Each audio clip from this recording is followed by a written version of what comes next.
गड़बड़ लग रहा है। लगता है वही लोग हैं जो ये सब कर रहे हैं। हम लोग अलग अलग रूम में जाएंगे, अकेले। इतना तो पता है ना सबको कि इन लोगों ने ऐसा कुछ इंतजाम करके रखा है कि जिससे सबको डर लगे हैं?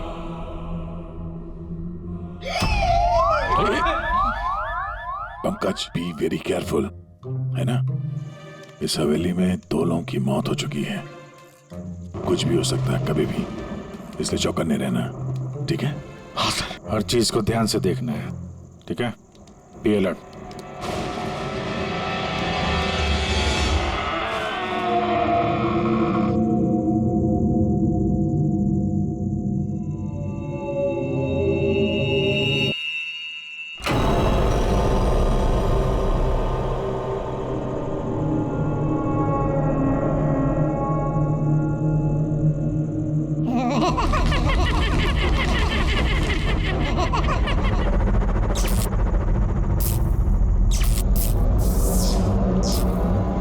अगर दरवाजे तक जाना है तो सबको पार करके जाना होगा।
पंकज, पंकज क्या हुआ है? पंकज, क्या? पंकज, संभाल के। तुम ठीक हो? ठीक तो हो? क्या हुआ? पूरी रेडी, इसे हॉस्पिटल ले जाओ जल्दी। पंकज, पंकज, चलो चलो। संभाल के। पंकज, क्या हुआ? क्या हो रहा है ये सब है? इसकी हालत देखी आपने? कौन सा खतरनाक खेल खेल रहे हैं आप लोग यहाँ पे? सर मैंने आपको बताया ना, यहाँ पे सब कुछ नकली है। जिन्हें आपने देखा होगा वो सब जूनियर एक्टर्स हैं हाथ में चाकू लिए हुए। और सर वो विक्रांत की हॉलोग्राम इमेज है। सर यहाँ पर ऐसा कुछ नहीं है जिससे किसी को खतरा हो। तुम एक ही बात को 1000 बार कह लो, मगर एक बात साफ है, यहाँ कुछ तो है जो ठीक नहीं है। बॉस, पंकज की हालत अब पहले से बेहतर है। उसका सीटी स्कैन किया गया है और स्कैन में ऐसी कोई बात नहीं आई है जिससे कोई चिंता हो। ये बहुत अच्छी बात हुई कि आप लोगों ने बिल्कुल सही वक्त पर पंकज को हॉरर हाउस से बाहर निकाल दिया। समझ में नहीं आ रहा है, हम सब लोग थे वहाँ हॉरर हाउस में और कुछ कमरे ऐसे थे जहाँ पे थोड़ा डर लगे, घबराहट जैसी हो तो हम तुरंत दूसरे कमरे में चले जाते थे। पंकज ने भी यही किया होगा। सिर्फ उसी के साथ ऐसा क्या हुआ कि उसके दिमाग में इतना गहरा असर हो गया? सर ये सुशांत और नीना अपने अपने दोस्तों के साथ वहाँ हॉरर हाउस में गए थे, लेकिन असर सिर्फ इन दोनों पे ही हुआ। इनके दोस्तों पे कोई असर नहीं हुआ था, सब नॉर्मल थे। सर हो सकता है उस हॉरर हाउस के किसी खास कमरे में वो चीज़ हो जिससे इंसान के दिमाग पे बहुत बुरा असर करता है। ये पंकज, सुशांत, नीना उस कमरे में गए तो उनके दिमाग पे असर हुआ। बाकी के लोग उस कमरे में गए नहीं तो असर हुआ नहीं होगा। हो सकता है गया, हो सकता है, पर कौन से कमरे में, ये कमरा कौन सा है ये तो पता लगना चाहिए। सर मुझे वहाँ पे विक्रांत की डायरी मिली। जिस दिन उसने अपनी फैमिली का खून करके आत्महत्या की, उसके कुछ दिन पहले इसने लिखा है, या मैंने फिर से उन्हें देखा, उनकी आवाजें सुनाई देती हैं। वो लोग हर जगह पे मेरा पीछा करते हैं, मैं रात को सो नहीं पाता, किसी पे भरोसा नहीं है मुझे। उस शैतान ने सबको अपनी तरफ कर लिया है। और हैरानी की बात यह है कि इसके पहले जो कुछ लिखा है वो बिल्कुल नॉर्मल है, उसमें कोई खतरे और डर की बात नहीं है। जो कुछ भी हुआ है अचानक हुआ, ऐसा सुशांत और नीना की तरह। बात समझ में नहीं आ रही अभिजीत कि ये विक्रांत, इस विक्रांत ने अपने पूरे खानदान का कत्ल कर दिया। उसने डर के मारे उसने अपनी जान ली, आत्महत्या कर ली। नहीं अभिजीत, कुछ ना कुछ तो गड़बड़ जरूर है, कुछ ना कुछ तो गड़बड़ है। कहीं ऐसा तो नहीं कि सुशांत और नीना की तरह किसी ने विक्रांत को ही मारा था? आत्महत्या नहीं, खून है विक्रांत का। तो क्या हुआ होगा विक्रांत के साथ, क्या हुआ होगा, पता कैसे चलेगा? सर, विक्रांत की फैमिली में सिर्फ एक लड़की जिंदा है, उसकी बड़ी बेटी राधिका। राधिका? सर, अगर मैं आज जिंदा हूं तो सिर्फ इसीलिए क्योंकि उस दिन मैं शहर से बाहर थी, एक ट्रिप पर गई थी और जब वापस आई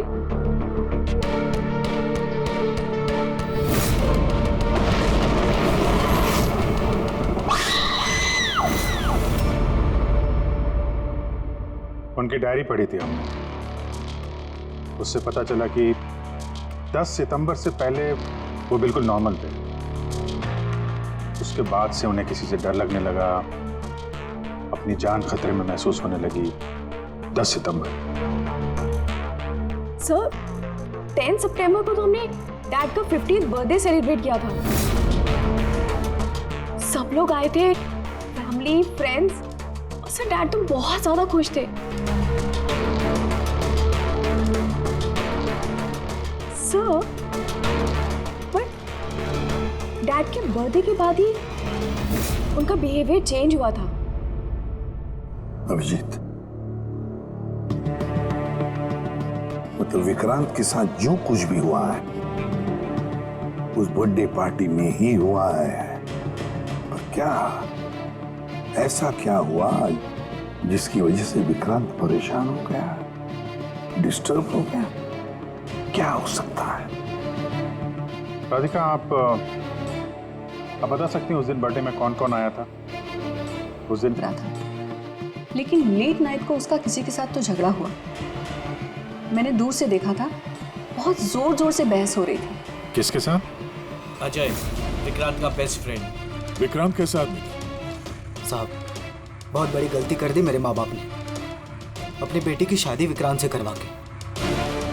साहब उसे नहीं जीना था तो वो खुद मर जाता, लेकिन मेरी बहन और बच्चों को मारने की क्या जरूरत थी? विक्रांत के मरने के बाद तो सारी प्रॉपर्टी राधिका के नाम पे चली गई होगी ना? नो सर, विक्रांत के बिजनेस में या उसकी प्रॉपर्टी में राधिका का कोई इन्वॉल्वमेंट नहीं था। उसके परिवार के बाद वो पूरी टूट चुकी थी। एक रुपया नहीं दिया था सर उसे, बल्कि ज्यादातर पैसा उसने चैरिटी के लिए दे दिया। और विक्रांत का बिजनेस? सर उनके कजन है दीपक, वो संभालते हैं। दीपक जी, विक्रांत की मौत के बाद उसके पूरे बिजनेस की कमान तुमने संभाल ली है ना? क्योंकि विक्रांत की फैमिली में कोई बचा ही नहीं, सिर्फ राधिका के सिवा। और राधिका ने बिजनेस और बाकी सारे प्रॉपर्टी में से अपने आप को दूर कर लिया था, इसलिए, है ना?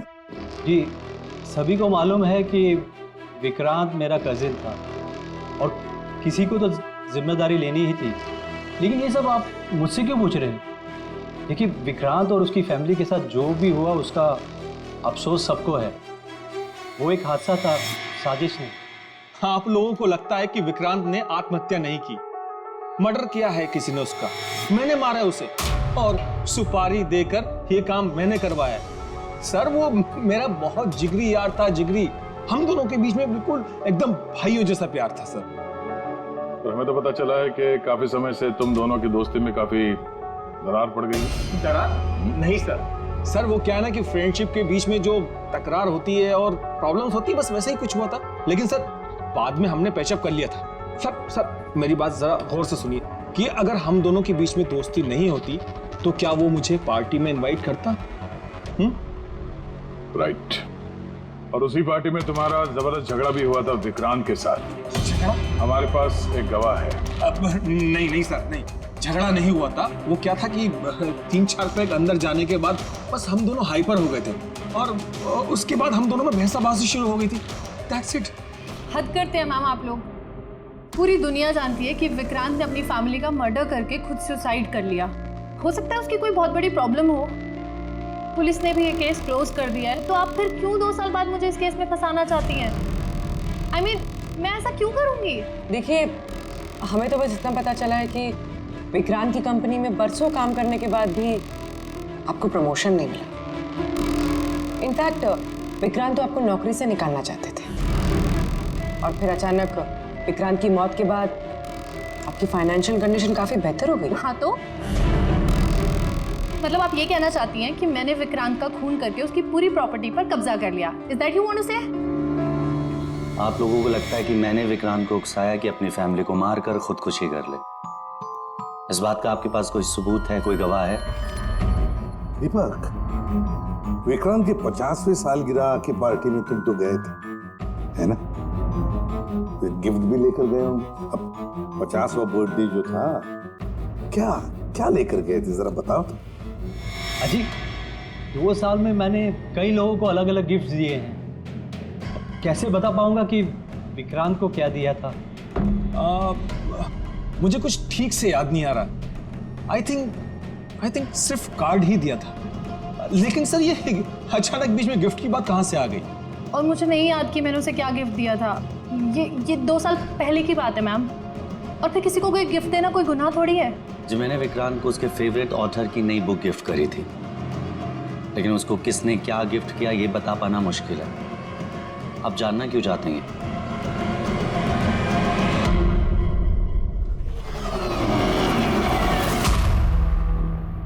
इन सबसे पूछताछ कर लिया सर। ये चारों लोग, अजय, दीपक, दिव्या, नंदन, चारों गड़बड़ लग रहा है। सर, इन लोगों से सच उगलवाना बड़ा मुश्किल है।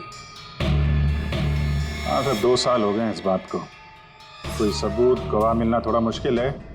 इसी बात का फायदा उठाया है इन लोग। मगर इतना तो तय है कि इनमें से कोई एक झूठ बोल रहा है और वही है विक्रांत का कातिल। अब ये फिर भी एक सवाल उठता है कि अगर किसी ने भी एक चीज गिफ्ट दी है जिसकी वजह से इंसान का दिमाग खराब होता है, तो फिर विक्रांत का ही दिमाग खराब क्यों हुआ उस चीज की वजह से? वहां पर और भी तो लोग थे उस घर में, उनको कैसे कुछ नहीं हुआ? हाँ सर, विक्रांत के परिवार में 5 लोग थे नौकर चाकर अलग, उन्हें भी तो असर होना चाहिए था, पर उन पर कुछ नहीं हुआ। जैसे अब 2 साल बाद जितने भी लोग वहां पर गए थे, किसी पे कोई असर नहीं हुआ, सिवाय पंकज, सुशांत और नीना। पंकज बताओ, कौन से कमरे में गए थे और कैसे कैसे गए?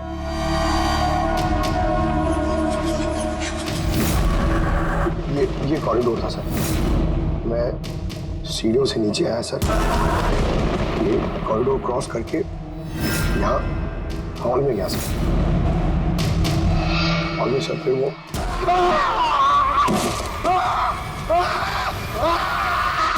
मेरा पैर पकड़ा सर, मैं घबरा गया सर। फिर मैं यहाँ से भागा,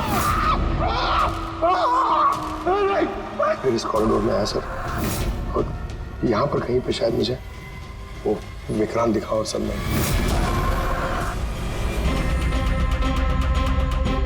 हाँ सर, पंकज हमें यहाँ इस कॉरिडोर में मिला था यहाँ पर, और नीना को उसके दोस्तों ने भी इसी जगह पे देखा था, और सुशांत भी यहाँ इसी जगह पे मिला। तो सर वो जो कुछ भी है जिसकी तलाश है हमें, शायद यहाँ आसपास कहीं होना चाहिए। वैसे वो हो क्या सकता है?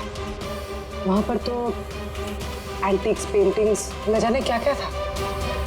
ऐसी कौन सी चीज है जिसकी वजह से वो लोग मारे गए?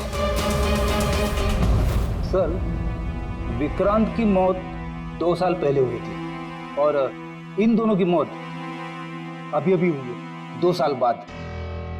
ऐसी कौन सी चीज है वहां पे जिसकी वजह से ये सब मौतें हो रही है?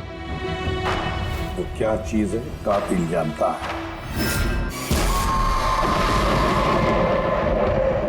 सीआईडी की टीम ने ये कहा है कि उस रात पार्टी में जो कुछ हुआ वो हमसे एक बार फिर जानना चाहती है। इसी जगह जहां पार्टी हुई थी कि एग्जैक्टली हुआ क्या था, उस रात कौन कहाँ था और क्या कर रहा था। अरे एसीपी सर अभी तक क्यों नहीं आए? मैं इससे ज्यादा इंतजार नहीं कर सकता। इनफ। एक काम करते हैं, एसीपी सर को कॉल कर लेती हूँ। प्लीज। अरे तुम लोगों को जो कुछ करना है करो, मैं तो चला। मैं यहाँ एक पल भी नहीं रुकूंगा, एक पल भी नहीं रुकना मुझे। अरे सुनो यार,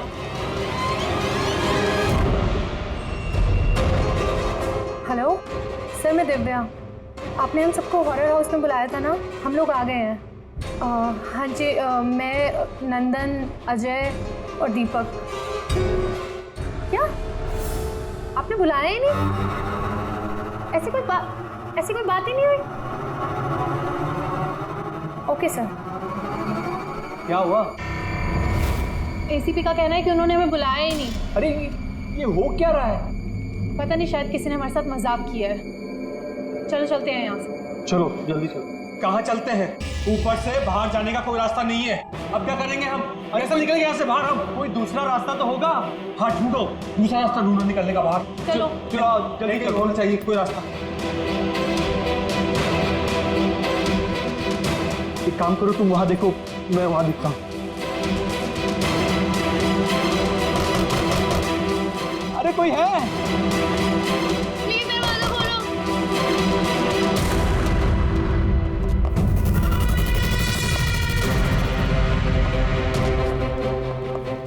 ये क्या तमाशा है सर? आप क्यों परेशान कर रहे हैं हमें? परेशान नहीं कर रहे थे, सिर्फ परीक्षा ले रहे थे, और परीक्षा का रिजल्ट भी आ गया। पता चल गया है उन्हीं कौन है। आप सबको इस हॉरर हाउस के उस हिस्से में बंद किया गया था जहां वैसी कोई चीज है जिसकी वजह से दिमाग पे बहुत बुरा असर पड़ता है और इंसान को अजीब अजीब से वहम होने लगता है, और उस चीज के बारे में कातिल को पता है, और उसी चीज की वजह से कातिल पहचाना भी गया। जाहिर सी बात है कातिल उस चीज को नोटिस करेगा, उससे दूर जाने की कोशिश करेगा, क्योंकि वो नहीं चाहेगा कि जहर वाला केमिकल का असर उस पे हो जाए।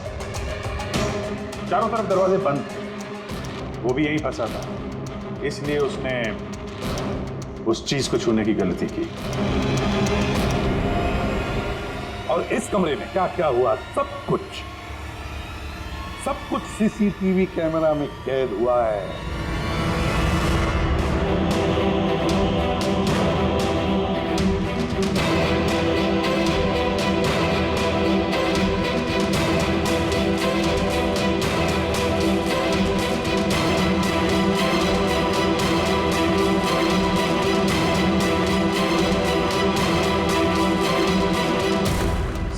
लगता था कि विक्रांत एक अच्छा इंसान है, लेकिन ये सच नहीं था। वो बड़ा ही घटिया इंसान था। उसका अफेयर मेरी पत्नी से हो गया था। मेरी पत्नी को इस गलती का एहसास था। उसने विक्रांत से दूर जाने की बात कही तो विक्रांत उसे धमकाने लगा, कहने लगा तुम्हारे पति को बता दूंगा, उसको नौकरी से निकाल दूंगा। शर्मिंदगी में मेरी पत्नी ने खुदकुशी कर ली। और इसलिए तुम विक्रांत से बदला लेना चाहते थे? मेरा एक दोस्त केमिस्ट में था। मुझे उससे उस टॉक्सिन जहर के बारे में मालूमात पड़ी। मुझे पता लगा ये एक ऐसा केमिकल है जिससे इंसान दिमागी तौर पर बीमार हो जाता है। मैंने विक्रांत को गिफ्ट देने के लिए एक एंटीक लालटेन खरीदी और उसकी बत्ती को उस केमिकल में डिप करके उसे गिफ्ट दे दिया। जब विक्रांत उस लालटेन को जलाता तो उस बत्ती से उठने वाला धुआं कमरे में फैल जाता। विक्रांत पर उस जहरीले धुएं का असर वैसे ही होने लगा जैसा मैं चाहता था। धीरे धीरे वो पागल होने लगा और एक दिन उसने पागलपंती में अपने पूरे खानदान को खत्म कर दिया और खुदकुशी कर ली। किसी को ये बात की खबर तक नहीं हुई कि इस केमिकल की वजह से उसने इतना बड़ा कदम उठा लिया। और एक दिन केस बंद हो गया। बाद में विक्रांत के इस घर को महेश के फादर ने खरीद लिया। महेश ने इसे हॉरर हाउस बनाया और बिजनेस स्टार्ट कर दिया। लेकिन वो लालटेन अभी भी यहीं थी, स्टडी रूम में नहीं, कॉरिडोर में, जिसकी वजह से ये सब हो रहा था। सच बोल रहा हूं, मुझे जब पता लगा कि उस जहरीली लालटेन की वजह से 2 साल बाद भी लोग मर रहे हैं तो मैं घबरा गया। मैं रिस्क नहीं लेना चाहता था लालटेन को यहाँ से निकालने के। नंदन हर मुझे यही सोचता है कि उसने बड़े चालाकी से अपने काम को अंजाम दिया और अब उसे कोई पकड़ नहीं सकेगा। लेकिन सारे के सारे मुजरिम यही भूलते हैं कि कानून को कोई ज्यादा देर तक धोखा नहीं दे सकता। एक न एक दिन तो वो पकड़ा जाता ही है। नंदन, तुम्हारे इस बदले की आग ने कितने सारे लोगों की जानें ले ली। कानून तुम्हें कभी माफ नहीं करेगा। कड़ी से कड़ी सजा होगी तुम्हें, फांसी होगी तुम्हें, फांसी।